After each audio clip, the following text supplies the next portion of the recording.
皆さんごきげんよう、上川薫です。今回取り上げる話題は日本の政治、参政党について解説していきます。参政党については私のチャンネルの動画においても注目すべきは参政党だであるとか、私は参政党に投票しますよといったコメントもいくつか入るようになっています。選挙直前のちょうどいい時期ですし、参政党について改めて動画にしていこうと思います。改めてとわざわざ言ったのは、YouTube においては動画として作成していませんが、同時運営している X のアカウントにおいては、参政党についての言及は以前からちょくちょくしていることから、私がどう見ているかについて知っている人もそれなりにいると思うからです。さて、選挙直前の今にあって、参政党の支持率は大幅に上昇し、注目株となっています。どのポイントについて語るかといったのは、人それぞれ違うでしょうが、まずは私のチャンネルにおいては安全保障についての話題を多く取り扱っているので、まずはそこから話を始めようと思います。参政党の神谷代表は参議院選挙で当選しました。これは第26回参院選での出来事です。選挙に出た際には報道各社からアンケートが行われます。問い1、政府がウクライナ侵攻を受け、ロシアに行っている制裁についてどう思いますか？それに対する神谷氏の回答は、制裁をより弱めるべきだとしています。制裁を強化せよではなくて、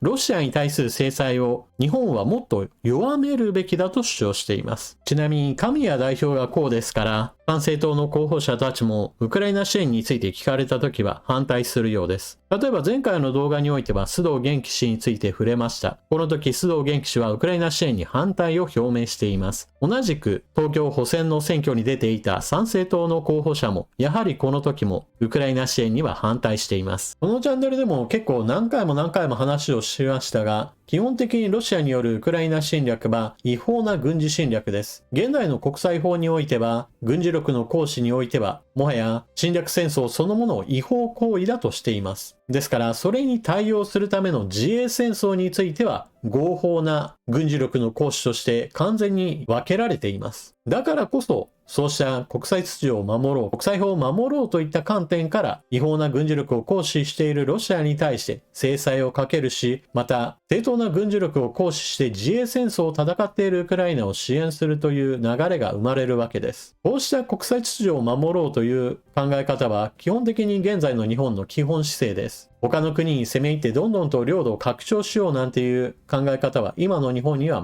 全くそぐわないものです。ましてや日本の北方領土はソ連からロシアへと引き続き占領されており、本来であれば侵略者であるロシアに対して明確な反対の姿勢を示すべきなのです。ウクライナに対する支援も行わず、ロシアに対する制裁をどんどんと緩めるべきだというような主張は、結局のところ自らの価値を下げてしまう行為です。そしてこれはロシアとの北方領土の問題だけではなく、中国との間における尖閣諸島や沖縄周辺における戦闘が発生した際にも、やはり大きな問題を生み出します。侵略を受けている国に対して支援もしないし、侵略者に対しても制裁を緩めるべきだというような考えを示しているような国に対しては、他の国も非常に冷たく扱うことでしょう。中国と日本が戦争になったんだって、だから何といった具合にして他の国々から非常に冷たい目で見られる羽目になってしまいます。基本的に日本はある程度の友好国や同盟国との関係といったものを大事にしつつ、国際秩序の維持をいかにして保っていくか、戦って平和を守るのではなく、まず抑止力をもってして戦争へと発展しないための外交努力といったものが求められているわけです。ちなみにソ連時代においてソ連軍が北海道も占領したがっていたという話は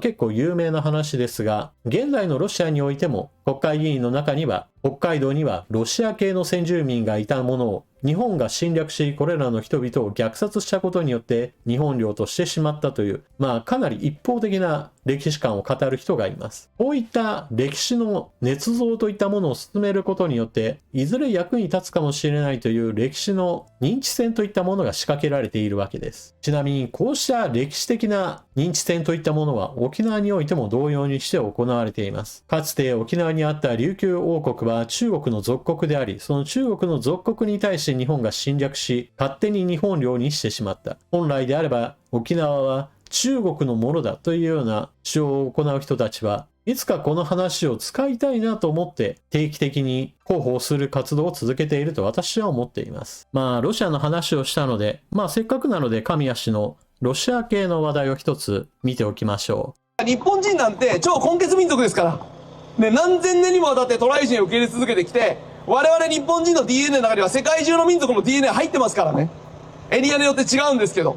秋田小町とか言うでしょ、秋田の色白の美人のこと。あれ、八景ロシアの血が入ってるから色白なんですよ。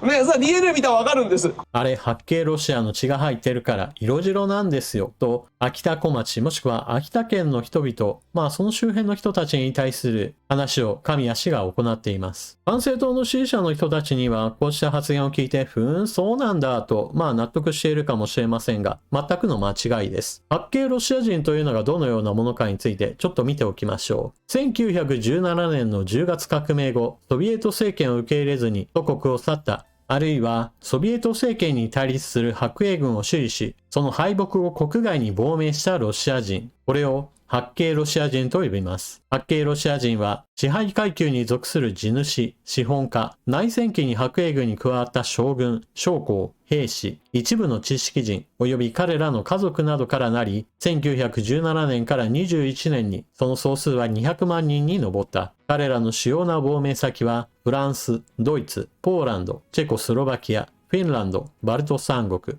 バルカン諸国、中国、アメリカ、カナダなどであり、とりわけフランス約40万人、ドイツ約60万人が亡命者の行き先となった。日本にも八景ロシア人が来たが、1924年末、在日ロシア国籍者は814名という数字に見られるように、その数は世界の八景ロシア人の中のごくごく一部を占めたに過ぎない。この在日ロシア国籍者の中には、通常の外交関係者らも含んでいる数であり、亡命した八景ロシア人の数はもっと少なかったことでしょう。これらの人たちによって、秋田美人の人たちが八景ロシア人の血によって染められているのだという主張は、かなり無茶苦茶だと言えるでしょう。さて、安全保障話でちょっと続きで、神谷氏の発言も見ておきましょう。自民党と戦っている立場だから、今は適切な引用ではないかもしれないが、石破総理の中国との外交の距離感はうまいと感じます。台湾有事に巻き込まれるのが一番国益にかなわないので、アジア版 NATO に中国を入れていくのは良い手です。県中県間の感情論に振り回されてはいけません。と、このように、石破総理大臣の掲げたアジア版 NATO 政策について賛同する意思を示しています。ちなみにアジア版 NATO 構想についてはすでに全く破綻しており、今は見る影もありません。なぜならば、アジア版 NATO を作るということは、日本がどこかの国と集団安全保障体制を組むことによって、日本が攻められたわけでもないのに、他の国のために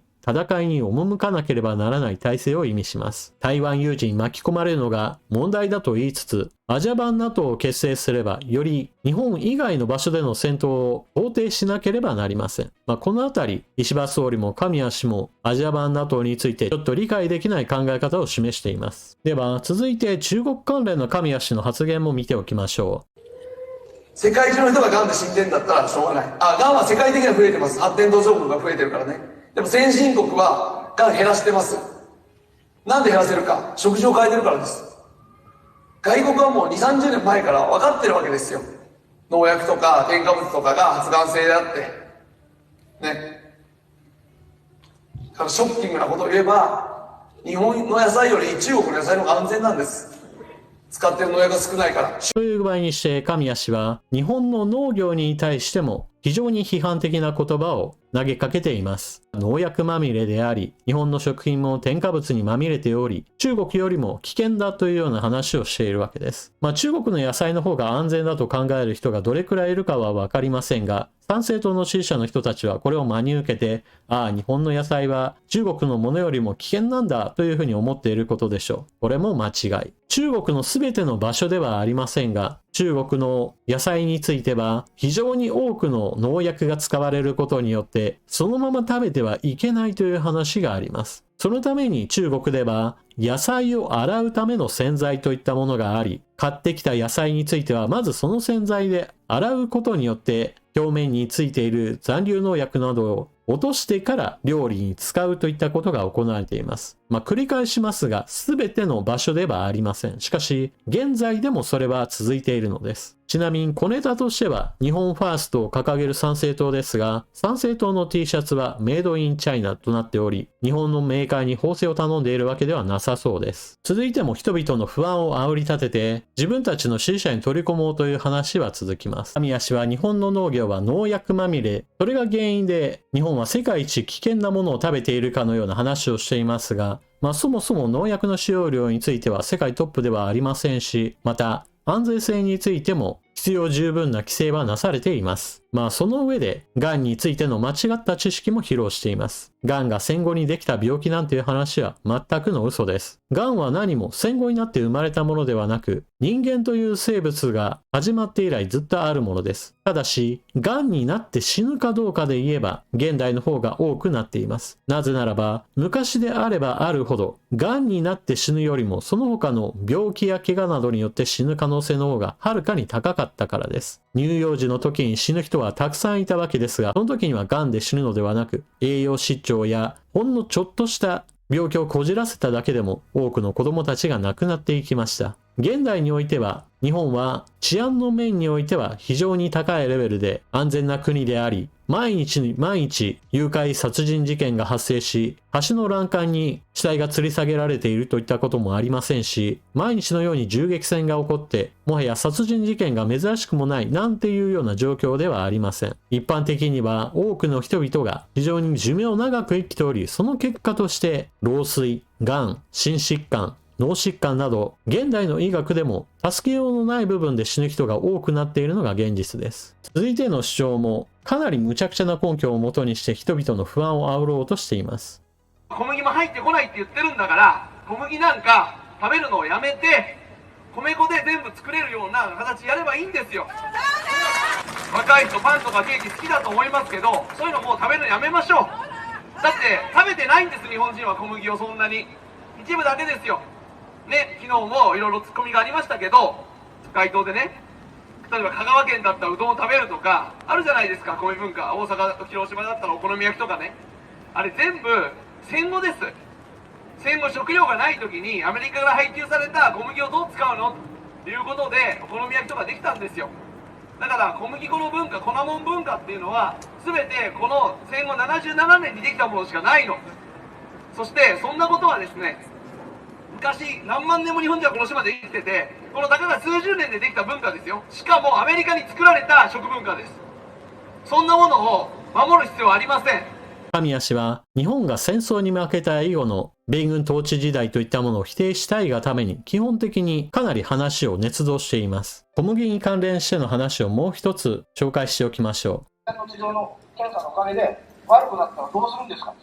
僕はこういうんですよ。ペット検査やって急転直下して死んだ人一人もいません。だけどもメロンパン1個食べて翌日死んだ人はたくさん見てます。CD よりも菓子パン食べたりするの危険なんです。こちらの主張ではメロンパン1個食べて死んだ人がたくさんいるという謎の小麦粉は毒だ説を流しています。ちなみに小麦は戦後の文化だみたいな話をした神谷氏ですが、実際には全く異なっています。そもそも日本は中国大陸との交流が古くからありました。4世紀から5世紀頃にはすでに中国大陸から朝鮮半島を通じて小麦が日本に入ってきたようです。その後、6世紀とか7世紀になると、中国からおそらく文化的に伝わってきたような小麦粉を使って麺類を作るといった料理方法が生まれてきたようです。鎌倉や室町時代にはすでにうどんという言葉が発生したようです。ちなみに戦国時代には南蛮貿易などを通じて小麦粉と砂糖を使ったお菓子といったものも始まったようです。こ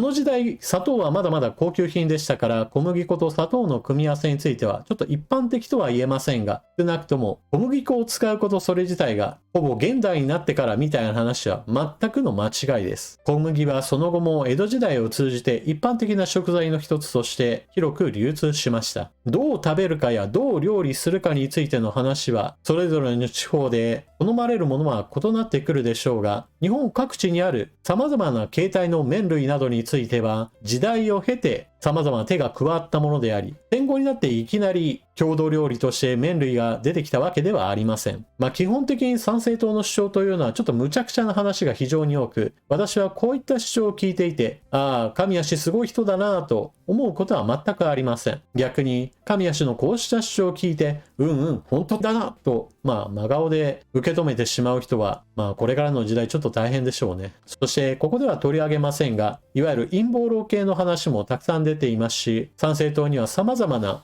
とてもじゃないけれど賛同できないような話といったものがたくさんあります。ここまでの話を聞いた上で、おそらく反論したい人はたくさんいるでしょう。例えば、動画で紹介しましたが、出典が明らかではないといったちょっと意味不明の反論や、どうせ切り抜いた部分だろうといったような話もする人がいるでしょう。確かに発言の全文の中から一部を切り出したものではあるものの、その一部ですらも全くおかしなものですから、長く聞けば正しいものだというふうに意見が変わるわけではありません。そしてこのような間違った知識に基づいての発言があまりにも多い人物が党の代表ですよとなれば、とてもではないけれども信頼性はないと言えるでしょう。反論したい人の中には参政党の掲げる日本ファーストという政策は正しいと主張する人もいるでしょう。実際私自身も日本ファーストであり、決して日本が2番3番でいいなんてことは全く思いません。国防も大事です。不法移民に対しても厳しく当たるべきだという主張も全く同じような話をしています。しかし気をつけなければならないのは、じゃあそうした日本ファーストや日本を守らなければならないと主張していれば、嘘や間違った情報をもとにして支持者を広げようとするその姿勢を支持できるのかという話です。公式サイトに載っていた政策が自分の考えと合っていたからという理由だけで参政党を支持するのは私はやめるべきだと思います。それを言っている人がどのような主張を普段しているか、その中身を見ていけば、